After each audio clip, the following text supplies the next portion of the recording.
all CEOs, me included, we don't actually know what we're doing. They're all sharks, so all you got to do, though, is know shark behavior. I don't think we've ever talked about this before. We can capture all of the wallet share. First place you start is with the product. That's just the first note.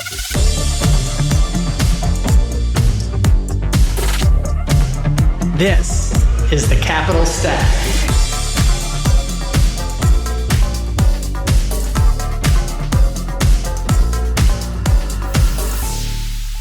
Hey, everybody. This is David Paul, the host of the Capital Stack podcast, where I talk to founders, investors, and operators about all things value creation and startups. Today, I am talking with Brian Miller, who is the partner at Bloom Venture Partners, a secondary brokerage servicing technology companies and transacting in the secondary market. Before that, he was a director at Oceanic Partners, and before that, he was at Shares Post, which got acquired by Forge, which is a big venture-backed secondary brokerage on the market. It's raining in Carlsbad. Brian, are you okay? Like from the storm? Yeah, totally fine. We live on top of a hill, fortunately. But I am getting a little sick of this rain. I moved from the East Coast for a reason. You're paying good money. You're paying good money right? to not have to deal with this weather. Yes, that's what I thought. But I think we got a few more days of this ahead. Do you feel sorry for the people in Coronado that are getting flooded? No. Yeah, I don't either. They're doing just fine. Everyone here, we can deal with this. I'm like, they're complaining about the sewage coming up from Tijuana, and I was like, I just don't feel bad for you. Like island of like $5 to $10 million houses. Yeah, it is paradise there most of the year, so they'll be okay. So let's hear your backstory. Yeah, so appreciate the intro. As you said, I'm a partner, managing director at Bloom Venture Partners. We're a secondaries advisory and liquidity provider. But the majority of what we do is brokerage within the late stage VC-backed secondary market. That's a bit of a mouthful, but to take a step back, my background has always been in finance and specifically in equity trading. But I started my career out of school in the public markets. So my first job was at a company called KCG that was previously Knight Capital Group and then was acquired by a company called Virtu Financial, which it still is Virtu today. They're one of the largest market makers and public equity broker dealers in the United States and globally. I think at the time I had left about 6-7 years ago, they were doing over a fifth of U.S. public equity volume on a daily basis. So, all the shares of Apple, Facebook, Tesla, et cetera, all U.S. public equities, more than 20% of those were going through Virtu pipes. So that was a good learning experience to start my career because they really were in the thick of U.S. public equity markets, which are probably the most liquid and easily transferable market in the world outside of maybe, FX and a few other very electronically traded markets. But long story short, they've really figured out the efficiency of that market to the point where now companies are trading with microwaves to make sure that latency is as fast as possible. So that's where I started my career. I was both a trader and I was in sales. Most of my clients were they were mutual funds, they were hedge funds, anyone that was relatively active as an institutional trader in the public equities market. After a few years of doing that and doing that in San Francisco, I was much more plugged into the tech scene and wanted to pivot away from that career. Fortunately, stumbled upon Shares Post, which was one of the earliest players within the market that I operate in now, which is the VC secondary market. So joined them and went to, while we were trading equities, it's a completely different market than what I was used to, which was trading, millions or billions worth of dollars in portfolios on a daily basis to, these long dated, multi-week, sometimes multi-month transactions that are very slow moving manual processes, the complete opposite end of the spectrum in terms of efficiency within the equity markets. But the market has grown substantially over the last 6 or 7 years, as long as I've been doing this. I think as of today, there's over 1,200 companies that are worth over $1 billion, quote unquote unicorns. So the market's grown pretty exponentially since I joined. And once I joined SharesPost, I kind of knew this was something I wanted to do for the long term. And most recently in May, my partner and I started Bloom Venture Partners together with the idea of creating an institutionally focused product in our specific industry. So that was a lot. I can stop there if you have questions about, the early parts of my career or where that's led me to today. Let's talk about your teenage years. Okay, You're sure. a tall guy. Were you athletic? You look like you were athletic. Some would say so. I did play college football. I like to think I was athletic. All right, I'm kidding, bro. I don't want to hear about. I don't want to hear about your how many chicks you used to date. Because I was not one of those guys. I was fat with red hair, but I'm good now. Way. Yeah, I've come a long way. So the secondary market, for those who don't understand what the difference between secondaries and primaries are, can you just give a little bit of background in context to the world of venture? Yes. In context to the world of venture, there are, as you mentioned, both primary and secondary markets. Primary markets are what you would think of as the typical fundraising round for a private company. So most people know them as series alphabetically. So there's seed, series A, B, C, and so on and so forth. That's primary capital that investors are giving to the company for a portion of the equity in that company. And that cash goes to the balance sheet of the company to use for operational activities. That's what the big venture firms do, Sequoia, Andreessen, et cetera. That's typically what they focus on. There's this whole other market called the secondary market, which is the transaction of shares which have already been issued. So that could be a founder who has a portion of a company. It could be an early employee who are given equity grants as part of their compensation, or it could be an investor in the company that had previously invested and is then looking to sell the shares that they currently own. So that is what's called the secondary market, which is where we focus. And those types of shareholders, whether they're employees or investors, come to folks like us to help liquidate positions that they're looking to sell. And we work with a number of institutional clients on the buy side as well to facilitate those transactions. Awesome. And so when you're doing this, are you doing this through a dedicated fund, or like how do you think about this allocation of capital? We are, you can think of us as the middleman, essentially. So we don't have a fund that we utilize here at Bloom. We have relationships on both sides of the market, and we are having conversations daily with our clients to figure out who's interested in buying or selling what, and hopefully agreeing to and negotiating transactions. And then our operations team does the heavy lifting of the actual processing of the transaction itself.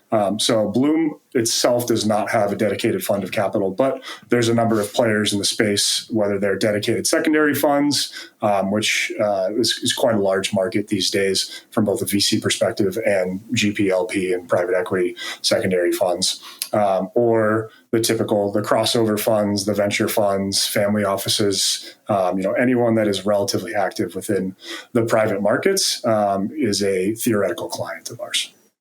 So literally, you probably have the hardest job on the planet. I don't know about that. I like what I do. I mean, you're literally making a market on the buy and sell side, and in companies that are illiquid, and there's a sensitivity to the information being shared. Yes, and that is a main focus of Bloom Venture Partners and how we go about our work with our clients. Is there's an inherent aspect of confidentiality, transparency, but also discretion that our clients are all interested in maintaining. And so we really focus on that.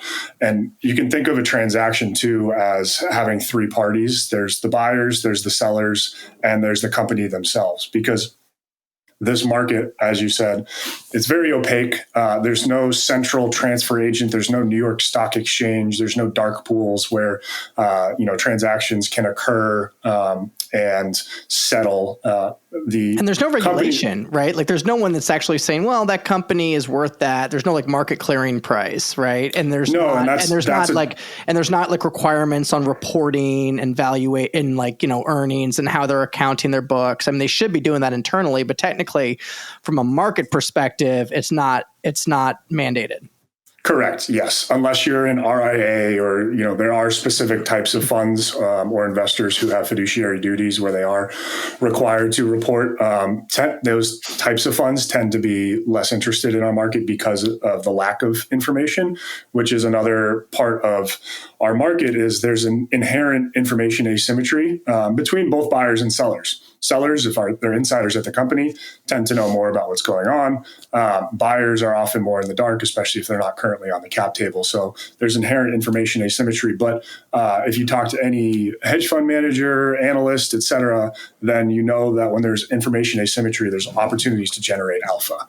So that's why a lot of different types of funds, family offices, crossovers, hedge funds, et cetera, are interested in our market because it's a gray area, but we are doing our best to kind of bring light to an otherwise opaque market. It is difficult in that, the types of opportunities we work on, again, tend to not have access to information. So sourcing that can be very difficult. But overall, I'd say as long as you have a basic understanding of the landscape of the market, the types of players, and what type of information would be considered sensitive to either the company itself that we're transacting in or the buyer or seller, then you can do a good job as a broker and as a partner with your clients in the space. Gotcha. And the big story in the news regarding secondaries is Carta, right? Mm-hmm. And so tell me what happened at Carta and why that was such a big deal. Yeah, so Carta's big, bold ambition outside of their main business line, which is obviously the cap table management software, which they moved into investor services and a number of other business lines. But the kind of pie in the sky idea was to create a secondary marketplace. And for the most part, most people thought, this was the most obvious next step for them. They had all of the players, all of the pieces that were necessary to transact within the secondary market, right? They had all the cap table information, which is vital. They have the ability to transfer shares via their software. We actually often will coordinate with somebody at Carta when we're doing transfers because they have to move the shares on their books and records. And then they had the investor services side of things too. So they already had a pool of prospective both buyers and sellers. And it just kind of clicked and made sense that this was what the logical next step for Carta was going to be. What I think they didn't foresee, which those that were closer to the market, like ourselves, kind of knew that something like this was going to come up. I don't know that we knew it was going to happen in such grand fashion and so abruptly, but there was a conflict of interest with the handling of customer information. And not to go into too many of the specifics because this is all just secondhand of things that I've read. But essentially, they seem to have used proprietary information from a cap table of one of the companies that was one of their clients to then solicit secondary market opportunities from shareholders who otherwise would not have been apparent to own those shares. So it was pretty clear they were misusing customer information and data to the benefit of the secondary fund, which, long story short, led them to shut down the secondary business altogether. Did you buy it? Did you pick it up? I heard they were divesting that business. Us? No. I don't know what they're doing with that, actually. I'm sure that they're slowly getting out of it methodically, but I don't know what's going on with the folks they hired there. So essentially everyone has a Carta login because they can see their options from an employee or an investor perspective. And Carta also has your information. And so literally they could just go and say, hey, do you want to sell your stock, unbeknownst to the management of the company? Correct. And, automating the work that you have to do manually, essentially. Yeah. And so, but why do companies or management of companies care about this? So and this is a problem we run into as well. We're obviously not selling other software products to most of these companies, so there's no kind of conflict of interest from that perspective. But there's generally kind of two views on secondary market and liquidity mostly for employees, but for investors as well, from a management or founder's perspective. And usually it's either we view this very positively. It's a extra benefit for our employees who have put their blood, sweat, and tears, likely foregoing large cash salaries from maybe some of the larger tech players, the Googles and Facebooks of the world, and are giving their heart and soul to the company to help grow in exchange for equity in the company. They view this as positive if employees choose to then sell their equity in the future on the open market. Or the flip side of that is, which I'd say it's close to 50-50, is the exact opposite. Founders are sometimes inherently control freaks, and they would like control of their cap table, who's invested, and also it can be optically can be viewed negatively if you have an employee that is still at your company but is selling a relatively large portion of their equity. It could be seen negatively from both the employee's perspective, and if for whatever reason information was leaked to the media that transactions were happening at relatively low prices, then that's kind of a PR storm for the company that they're not going to want to get involved in. So those are two. And it incentivizes them because generally a lot of these companies have the right to buy it first. Yep. And they don't want to use their cash to be buying shares. Correct. Yeah. So companies handle secondaries very differently. Every company is different and unique and has their own process. Of course, some are very similar to others, but it ranges from anything to a relatively free open marketplace, as long as you find a qualified buyer that is able to purchase the shares at whatever price is deemed acceptable between both parties. You present it to the company. As you mentioned, they do have the right of first refusal. They can purchase those shares or assign them to a major investor if they choose to purchase them at that price or allow the transfer to go through. There's companies that do what's called structured liquidity programs, or commonly known as tender offers. That's more led by the company. Typically, it's maybe a handful of investors that are already on the cap table or potentially new investors who give a set price. And then the company goes to their employees or shareholders and says, hey, you can sell maybe 10, 15% of your holdings. This is the set terms. Companies like NASDAQ Private Markets, Carta actually had a product that did that as well. So that's another way they do it. And then the other end of the spectrum is companies who will implement different bylaws or restrictions within the equity agreements that they give to their employees, and just simply not allow secondaries whatsoever.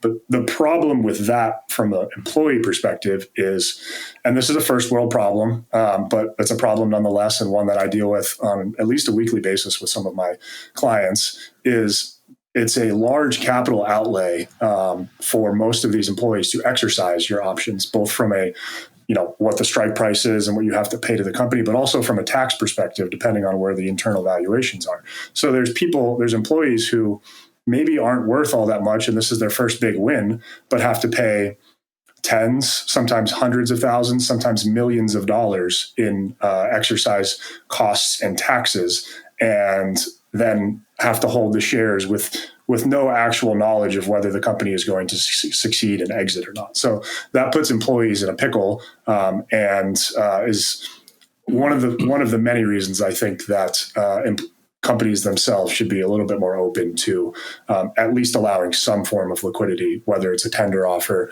or through the open market. I know that companies can set policies with bylaws, but at the end of the day, is it legal for a company to restrict someone from selling their property? I am not a lawyer. So I will not opine on that. I would say that what's most important is when you're thinking about joining a company, make sure you understand what future liquidity looks like, and read your agreements carefully to understand whether or not the company is going to put up a stink for you selling your shares in the future.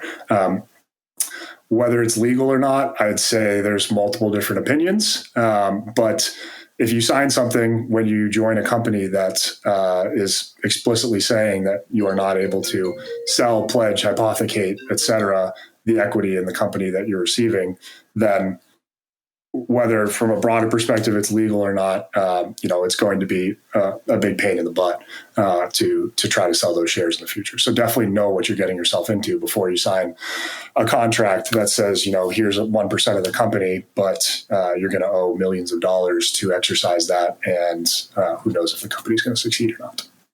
Do you feel like the argument is a little less enforceable to earlier stage investors? Because I see a lot of earlier stage investors, they just keep on getting pulled and pulled and pulled deeper and deeper in the cap stack, where literally the top of the stack is buying and selling and transacting and selling to the next stage of capital. And the earlier stage people are literally being treated like employees, right? Yep. And keep on getting dragged. What's your opinion on that? Most investors, regardless of the stage, own preferred shares, right? So it's that primary capital that we were talking about earlier. And most preferred shares, even if it's seed preferred or seed common, sometimes referred to, most of those shares are not subject to the same restrictions that common shares would be that are issued to an employee. So I think what you're asking is, whether or not you think the earlier stage investors tend to be forgotten by this market. I don't think that's necessarily the case. And certainly a number of the transactions that we're working on now are from those earlier stage funds who have had a few winners, and now from a risk perspective or just simply a DPI perspective that they're trying to generate to go maybe raise more capital, are coming to folks like us to then sell to those that are more active within the later stage of the cap stack, the growth stage investors who are looking to acquire shares in some of these later stage companies. Does that make sense? Makes sense to me. Makes sense to me. So how's business? Good. It's I'd say 2024 is off to a good start. Just anecdotally through our conversations that we have every day with both buyers and sellers, a lot of people from 2022 through kind of end of even 2023 were looking to put money to work on the buy side, but pretty cautious on the sell side and not wanting to sell at the prices that were being given by prospective buyers. We call that the bid-ask spread. It was quite wide for a while and has been slowly narrowing since the public market pullback and kind of multiple pullback and compression once rates went up back in 2022. We're finally at a point where that bid-ask spread has come much closer together. More sellers are capitulating. More of these companies have grown substantially into the valuations that they had raised at back in 2021 and 2022. So we're starting to see a lot more activity come together, specifically in some of the later stage companies. Fingers crossed, but we're hoping, as are many, that the IPO and exit window opens up hopefully in the next 12 months or so. There's some small light coming through at the end of the tunnel here from some of these later stage companies that we're hoping are going to go public, which I really think will continue to open up the volume that the single asset VC secondary space is producing. So far, so good for 2024. We shall see. It's going to be an eventful year with both the election and to see where rates go. But overall, business is good right now. Who are you going to vote for? I'm just kidding. You don't have to answer that. Throwing some curveballs. Man, just really like trying to spice it up. So generally, what stage company are secondaries available for? Because obviously, companies that are seed, Series A probably don't have a ton of interest based on them being subscale and unproven. Where do you see the majority of your transactions happening? The majority of the transactions happen in, and I tend to not like this buzzword, but in the quote unquote pre-IPO space, which is typically companies that no longer need to raise capital or likely won't need to raise capital prior to an exit event. Often that exit is an IPO, but could be an M&A event as well, which we've seen a number of kind of larger scale M&A events, mostly from private equity and kind of the private equity purchasing later stage software companies.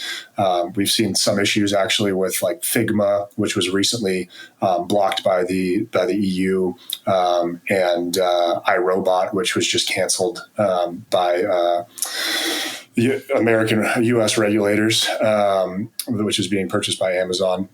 So mostly later stage companies that tend to not need capital.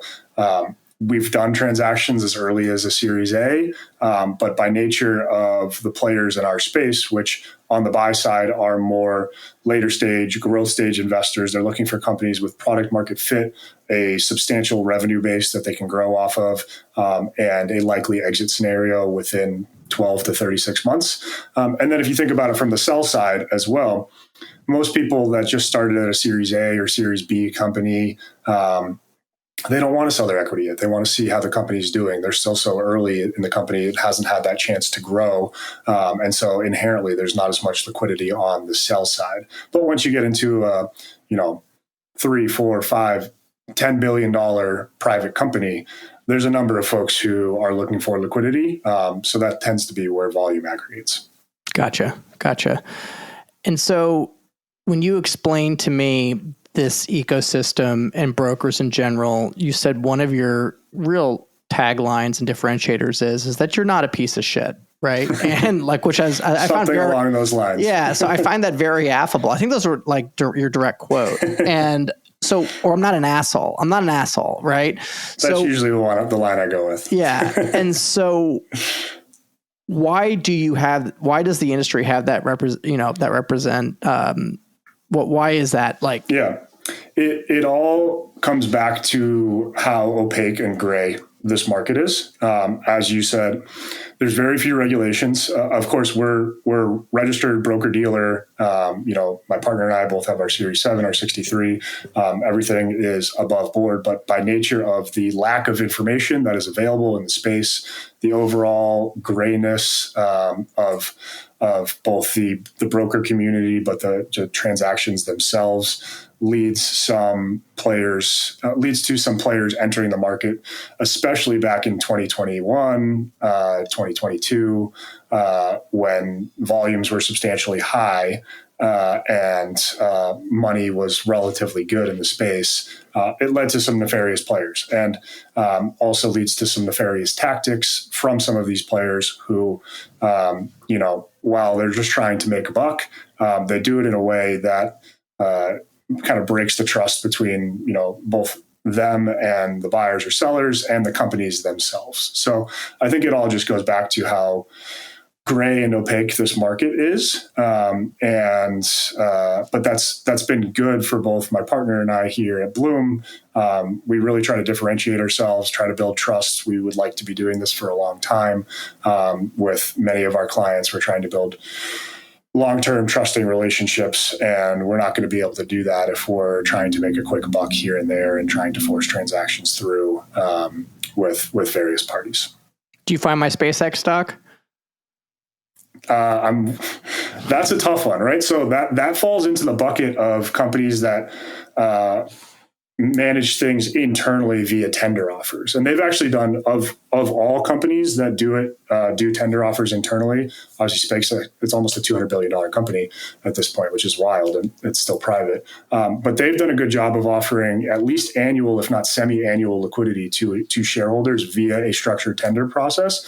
But because of that, they have tight controls on who can purchase and the types of structures that are allowed in actually purchasing that equity. So I'm working on it for you. I am hoping for an answer this week. I actually am owed a call on that now that you remind me. I think it's $1 million, that number. Okay. That's usually the floor of where it makes sense. So I will keep you posted. Brian, I've got faith in you. I believe that you can do this. I appreciate you. Yeah. What are you excited about? Your wife's pregnant, right? My wife is pregnant. Yeah, we're due in July. So that is first and foremost what I'm excited about. So she's not all big and farty yet. Not yet. Coming. We're going to Hawaii for a baby moon. That's going to be very nice. I grew up on the East Coast, so I did not go to Hawaii all that often. This is only my second time there, so looking forward to checking out a new island in Kauai. But overall, I think I'm very excited about the direction that the market is heading for our specific business in 2024. As I said, the last 2 years or so, bid-ask spread was quite wide. Volumes were overall relatively low. And we're finally at a point where I think transactions are going to come together a lot more often. And we've set up Bloom to be very well positioned to take advantage of that. So optimistic. I tend to be more optimistic than pessimistic, but I'm really looking forward to that this year. Awesome.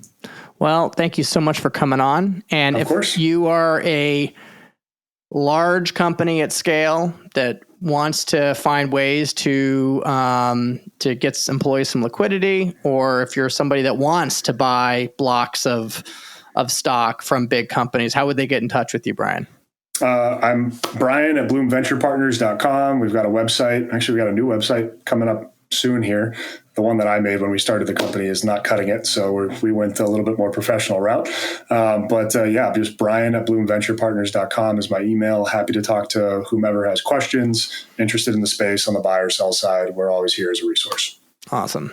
All right, guys, that's a wrap of another episode of the Capital Stack. We have an episode every week, so please subscribe, tell a friend, and we will see you then. Thanks. Bye-bye. Thanks, David. Thank you for tuning in to the Capital Stack Podcast. Make sure to share this with someone you know that can benefit from this content. Remember to support this show by rating, reviewing, and subscribing. David Paul is the founder and general partner at DWP Capital. All opinions expressed by David and podcast guests are solely their own opinions and do not reflect the opinion of DWP Capital. This podcast is for informational purposes only and should not be relied upon for decisions. David and guests may maintain positions in the securities discussed on this podcast.